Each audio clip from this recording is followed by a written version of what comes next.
Hello Dhanraj, ಎಷ್ಟೋ ದಿನಗಳಿಂದ ಭೇಟಿ ನೀಡಲ್ಲ. ಎಲ್ಲ ಚೆನ್ನಾಗಿದೆ ತಾನೆ?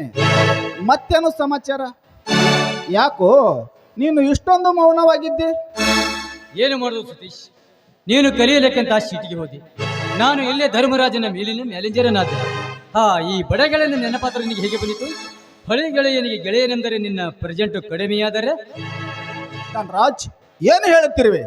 ಆ ರೀತಿ ನಾನು ಮುಟ್ಟಾಳ್ತನ ಕೆಲಸ ಆದರೂ ಏನು ಮಾಡಿದಂತೆ ನೀ ಹೇಳ್ತಿಲ್ಲ. ಕಲಿಯುವ ಅಬ್ಬರದಲ್ಲಿ ಈ ಗೆಳೆಯನನ್ನು ಮರೆತು ಬಿಟ್ಟಿಯಾ?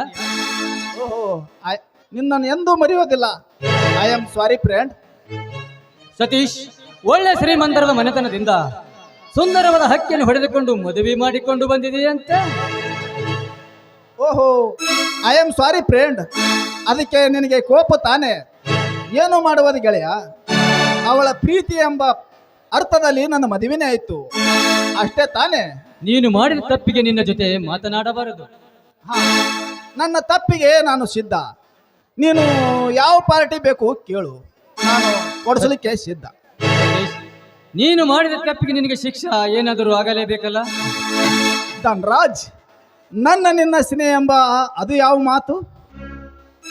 ಸತೀಶ್, ಅದೇ ನಿಮ್ಮ ಅಣ್ಣ ರಮೇಶ ಏನಾದರೂ ನನ್ನ ಮೇಲೆ ತಪ್ಪು ತಿಳಿಬಾರನ್ನುವುದೇ ಒಂದು ಮಾತು, ಅಷ್ಟೇ ತಾನೇ?